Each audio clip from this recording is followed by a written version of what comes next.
Hi, I'm Caitlin Gracier, and this is a mock IEP introduction video for Grand Canyon University. So, first, I'm going to introduce myself at the meeting. I'm Caitlin Gracier. I'm the special education teacher, and I'm also the facilitator of this meeting. So, here we have the school psychologist, who is our LEA representative, and we could not have this meeting without an LEA representative and myself, the special education teacher. So if it wasn't the school psychologist, it could be an SLP or the principal. But for this student, for this meeting, we have our school psychologist, so I'm going to go ahead and let her introduce herself. Thank you for introducing yourself. We also have the students' parents who are here as advocates for their child. Thank you. We appreciate you being here. We also have the general education teacher. Please introduce yourself. Thank you for being here. So this is an IEP review meeting for our student Sarah Cooper, and I want to go over an agenda that I made. So just to give everybody a heads up, so we're going to go over the students' present level of academic performance. We're going to go over her goals, services. We're going to discuss the least restrictive environment. We're going to discuss ESY services, procedural safeguards, and prior written notice. So today is March 24th, 2022. I gave the parents a copy of procedural safeguards 1 week ago, and I gave them prior written notice at that time, and I gave them a soft copy of what I was thinking we would go over at the IEP, so they could formulate thoughts and ideas and any questions they had. So while we're going over the agenda, parents, do you have anything that's really important to you that you want to discuss at this meeting? Okay. So depending on what they say, I would either address it right then, or if it's something that we're going to be going over, for example, reading. If it was really reading related, I would say, okay, I would make a note. And when we got to the reading section, we would go over their concern. So, parents, like I mentioned before, I gave you the procedural safeguards and prior written notice a week ago. But I want to let you know that if you ever need another copy, you of course can ask me, but you can also get a hard copy from our district's special services department. You can also get a copy on the OSPI website, and I'll be sending you the link and the contact information for those people at the end of this meeting. So I want to make sure you're aware of your rights. Also, I want to remind everybody that this meeting is a rough draft, so nothing is completely finalized until we sign. Everything we discuss here can be changed, and even after we sign, any one of you can request an IEP meeting at any time, and we can make changes to the IEP if it's needed. Okay, now that everybody is aware of that, I have some ground rules, and thankfully our district is very thorough and they've provided these for us. So I'll go ahead and read them so we can all be on the same page. These are goals for rules of order for this meeting. So, communicate clearly and listen carefully. Respect the views of others. Share your views willingly. ask and welcome questions, be open to ideas and views presented, honor time limits, and stay on task. So before we get started, does anybody have any questions about that? Anybody have anything to say about the rules of order or the agenda? Okay, let's go ahead and get started. So I would like to start by talking about some strengths of our students. So Sarah Cooper. Sarah is a very sweet second grader. She has many friends. She's playful. She has a great imagination. She loves playing with her friends on the playground, and she has a little brother that we also see here at the school, and they are very close. So we are here to discuss Sarah's school success. So let's take a look at her present level of academic achievement and performance. So she has been identified as having a specific learning disability, and she has qualified for special education services because there's an academic need. So Sarah has discrepancies in reading, math, and social emotional behaviors, and we really want to help her succeed. And this report is about her goals that we've created for her. It's all about getting her to reach her full potential and giving her specialized instruction. So what we have determined is that she will receive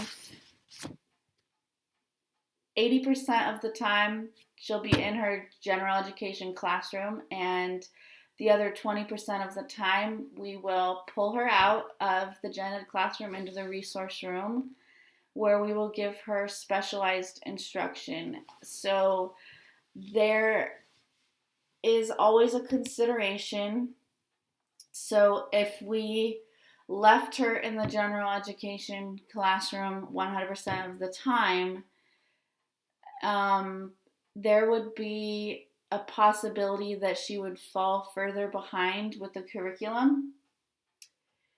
And on the other side of the coin, pulling her out into the resource room, there's a possibility that she'll miss out on some experiences with her peers in the classroom, but she will receive the specialized feedback and support. So that is the consideration for least restrictive environment. So I am proposing that we will pull her out for specialized support in the resource room.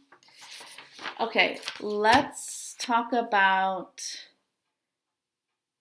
ESY services briefly. So ESY also, it stands for Extended School Year Services, and that is designed for students who have shown that when they go over break, so summer break, winter break, they have a lot of regression in their academic performance. For Sarah, we don't have data that indicates that she significantly regresses over break. So at this time, she doesn't qualify for ESY services, but that doesn't mean that she won't in the future. But as of right now, no. So next, let's go over her present level of academic achievement, and then we'll go over her goals and review the progress for those goals. So she was given the Woodcock-Johnson a year ago on March 18th last year. She earned an overall standard score smaller than 40 in broad written language, which placed her below the first percentile and below average range compared with same age peers. Also, I just want to note that that was during COVID, and we need to use caution when we look at that because a lot of that, it affected a lot of kids, and so just keep that in mind that COVID was a part of that because she missed a lot of. She has a discrepancy with her attendance, but not because of her fault, but because the school was closed. She has heightened levels of distractibility. Okay, so she's made really good progress on both written expression goals from her previous IEP, but her IEP is being rewritten now early, and so she's not had a full year to complete her goals. So the first goal was that she would write 19 out of 26 lowercase letters of the alphabet from memory when given the letter sounds in random order. Last March, she did 6 out of 26. The goal is 24 out of 26, so she is making good progress, which is great. She is not able to write a complete sentence independently. We want her to work on writing her last name, writing the letters of the alphabet from memory, spelling simple words correctly, and writing simple sentences independently. So, again, this is written expression I'm talking about. So, the first goal, so let's see, she has 2 goals for written expression. The first one is that she'll write a complete sentence with a minimum of 4 words that contains a beginning capital letter, correct word order, no missing words, spaces between words, recognizable spelling, no random capital letters, no letter reversals, and an ending punctuation mark when given a writing prompt and a checklist.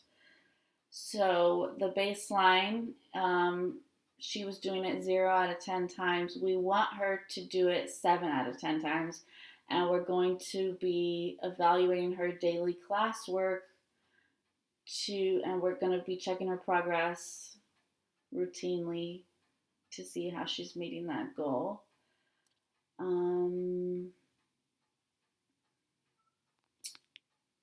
So her next goal is that she will spell phonetically regular 3-letter words in a CVC pattern and phonetically regular 4-letter words in a CCVC or CVCC pattern when given a spelling assessment with 20 words to spell. We want her to go to 70% accuracy. The baseline was a 15% accuracy, and where she's at right now is she's at 40% accuracy, so she's making very good progress in that area.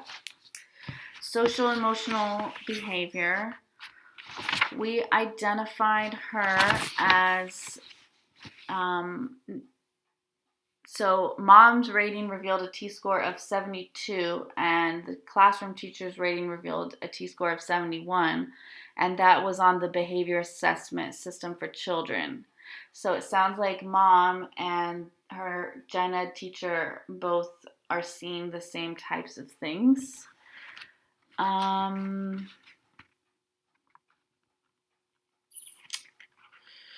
Sophie's teacher reports that she's withdrawn, pessimistic, and sad. She displays a high number of health-related concerns, school and attention problems, weight loss. She seems disengaged from the classroom, busy or loud environments. Her gen ed teacher has noticed that those cause discomfort for her.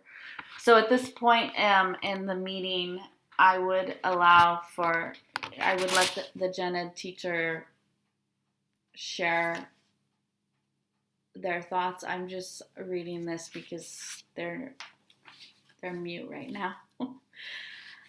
Okay, so Sarah's first goal for social emotional is that she'll stay on task and complete assignments in a timely manner in the resource room when given a 30-minute reading lesson. She's made good progress and we anticipate she will meet this goal. She's been staying on task and completing assignments in the resource room 90% of the time, so that's great. And it says she always has a positive attitude, so she's doing really well.